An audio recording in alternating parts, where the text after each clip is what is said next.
গোপালগঞ্জ ৩ আসনের সংসদ সদস্য এস.এম. জিলানী বলেছেন, তিনি কখনোই কাউকে জাল ভোট দিতে বলেননি, বরং ভোটারদের ভোট কেন্দ্রে এনে নিজেদের পছন্দের প্রার্থীকে ভোট দেওয়ার আহ্বান জানিয়েছেন। কোটালীপাড়া থেকে জানাচ্ছেন সুধন্য গরাবি। শনিবার দুপুরে গোপালগঞ্জের কোটালীপাড়া উপজেলার পল্লী উন্নয়ন একাডেমি অডিটোরিয়ামে উপজেলা বিএনপির সাংগঠনিক কার্যক্রম আরও শক্তিশালী করার লক্ষ্যে আয়োজিত এক মতবিনিময় সভায় প্রধান অতিথির বক্তব্যে এসব কথা বলেন গোপালগঞ্জ ৩ আসনের সংসদ সদস্য এস.এম. জিলানী। তিনি বলেন, আমি বিএনপির কোনো নেতাকর্মীকে বলিনি যে আমাকে একটি জাল ভোট দেবেন বা ভোট কেটে সিল মেরে এমপি বানাবেন। আমি শুধু বলেছিলাম মানুষকে ভোট কেন্দ্রে আনার জন্য কাজ করবেন।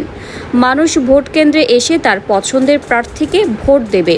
এস.এম. জিলানী অভিযোগ করেন, অতীতের প্রায় ১৭ বছরে এই অঞ্চলের মানুষ সঠিকভাবে ভোটাধিকার প্রয়োগ করতে পারেনি, তবে সর্বশেষ নির্বাচনে সেই পরিস্থিতির পরিবর্তন হয়েছে বলে দাবি করেন তিনি জানান, নির্বাচনে তিনি ৬১,০০০ ভোট পেয়ে নির্বাচিত হয়েছেন।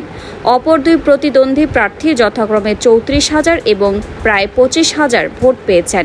মানুষের স্বতঃস্ফূর্ত অংশগ্রহণই গণতন্ত্রের সৌন্দর্য বলে মন্তব্য করেন তিনি। নির্বাচনী প্রতিশ্রুতি বাস্তবায়নের প্রসঙ্গ তুলে এমপি জিলানী বলেন, বর্তমান প্রধানমন্ত্রী তারেক রহমান নির্বাচনের আগে দেওয়া অঙ্গীকার বাস্তবায়নের কাজ শুরু করেছেন। কৃষকদের সুদসহ ১০,০০০ টাকা কৃষি ঋণ মওকুফ, ফ্যামিলি কার্ড ও কৃষক কার্ড বিতরণকে তিনি সেই উদ্যোগের অংশ হিসেবে উল্লেখ করেন।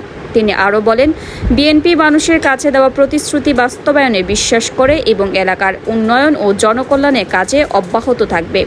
সবাই সংগঠনকে আরও শক্তিশালী করতে ইউনিয়ন ও পৌরসভা পর্যায়ের নেতাকর্মীদের মতামতের ভিত্তিতে আগামী দিনের সাংগঠনিক কার্যক্রম পরিচালনার উপর গুরুত্বারোপ করা হয়েছে। কোটালীপাড়া উপজেলা বিএনপির সভাপতি এস.এম. মহিউদ্দিনের সভাপতিত্বে এবং পৌর বিএনপির সাধারণ সম্পাদক ওয়ালিউর রহমান হাওলাদারের সঞ্চালনায় অনুষ্ঠিত এই মতবিনিময় সভায় উপজেলা, পৌর ও ইউনিয়ন বিএনপি এবং সহযোগী সংগঠনের শীর্ষ নেতারা উপস্থিত ছিলেন। কোটালীপাড়া থেকে সুধন্য গরামির রিপোর্ট, CNN বাংলা টিভি।